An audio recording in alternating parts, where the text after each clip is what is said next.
एक बार एक भिखारी अपने जीवन से परेशान हो चुका था, क्योंकि उसे अपने जीवन को चलाने के लिए भीख मांगना पड़ता था। उसे हर एक चीज़ के लिए भीख मांगना पड़ता था। इसी बात को लेकर वो दुखी रहता और दिन भर यही सोचता कि उसके जीवन में बदलाव कैसे आएगा। यह सोचकर वो निराश हो जाता। वो हर दिन देखता ही बहुत सारे लोग निराश होकर आंखों में आंसू लिए लोग और विभिन्न चिंताओं से परेशान लोग गौतम बुद्ध की तरफ जाते।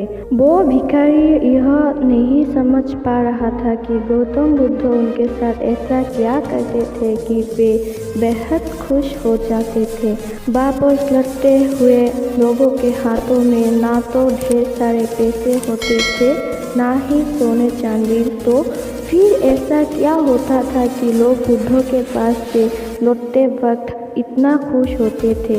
यह सब सोचकर वो भिखारी भी निर्णय लिया कि वो भी महात्मा बुद्ध के पास आएगा और देखेगा कि ऐसा वहाँ क्या हो रहा है कि दुखी लोग उनके पास जाकर खुश हो जाते हैं।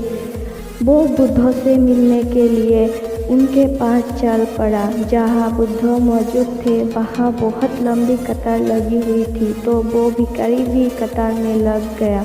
कतार में लगकर वो अपनी बारी का इंतजार करने लगा। देखते ही देखते उसकी बारी आई और उसने बुद्ध से कहा, बुद्ध मैं बहुत ही गरीब हूँ, मेरे पास कुछ भी नहीं है। मुझे अपना जीवन चलाने के लिए भी दूसरों से भीख मांगनी पड़ती है। अब आप ही बताएं कि मैं अपने जीवन को कैसे बेहतर कर सकूं। यह सब सुनकर बुद्ध ने कहा, तुम गरीब नहीं हो, तुम्हें ऐसा लगता है क्योंकि आज तक कभी तुमने किसी के लिए कुछ भी नहीं किया, ना ही तुमने कभी किसी को दान दिया, ना ही तुमने दूसरों के लिए कुछ किया। यह सब सुनकर भिखारी के मन में एक आशंका जाग उठी। अपनी आशंका को दूर करने के लिए भिखारी ने पूछा, मैं तो एक भिखारी हूँ, मैं लोगों को दान कैसे दे सकता हूँ और कैसे लोगों की सहायता कर सकता हूँ। मुझे तो खुद अपना जीवन चलाने के लिए दूसरों से मांगना पड़ता है। यह सब सुनने के बाद गौतम बुद्ध थोड़ी देर चुप रहे और फिर उसे बोले, तुम्हारे पास हाथ है जिससे तुम लोगों की सेवा में लगा सकते हो और दूसरों का भला कर सकते हो। इसके अलावा तुम्हारे पास मुंह है जिससे तुम लोगों से अच्छी अच्छी बातें कर सकते हो और दूसरों का हौसला बढ़ा सकते हो। यह सब करके भी तुम दूसरों की सहायता कर सकते हो। जरूरी नहीं कि दान सिर्फ पैसों से किया जाए।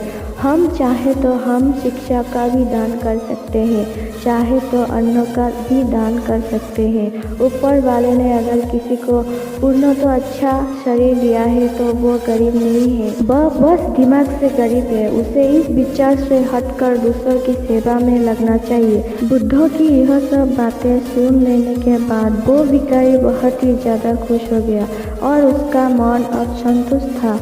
हम सब इस बात की चिंता में समय बर्बाद करते हैं कि हम गरीब हैं, लेकिन यह सत्य नहीं है। सत्य तो यह है कि जब तक हमारा शरीर पूरी तरह से बेहतर है तो हम उसका उपयोग करके आगे बढ़ सकते हैं और खुद के जीवन को बेहतर बना सकते हैं। अगर कोई व्यक्ति सिर्फ अपने गरीबी पर ध्यान दे और उसे बदलने की कोशिश ना करे तो वो मूर्ख है। इसके अलावा हमें इस कहानी से यह भी सीख मिलती है कि दान सिर्फ धन का ही नहीं, शिक्षा, भोजन, अच्छे विचार आदि का भी किया जाना जरूरी है। अगर आपके पास धन नहीं है तो आप शिक्षा का दान कर सकते हैं या फिर आप दूसरों के लिए अच्छे विचारों का भी दान कर सकते हैं। इससे समाज बेहतर होता है। तो दोस्तों, यह थी हमारी आज की कहानी। मुझे उम्मीद है कि यह कहानी आपको अच्छी लगी होगी।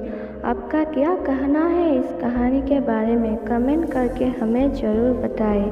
वीडियो को लाइक करके, चैनल को सब्सक्राइब करके, घंटी को दबाकर ऑल पर सेट कर लीजिए ताकि आने वाली वीडियो आपको तुरंत मिले। आपका कीमती समय देने के लिए दिल से शुक्रिया। मैं मिलती हूँ आपसे अगली वीडियो में, तब तक के लिए धन्यवाद।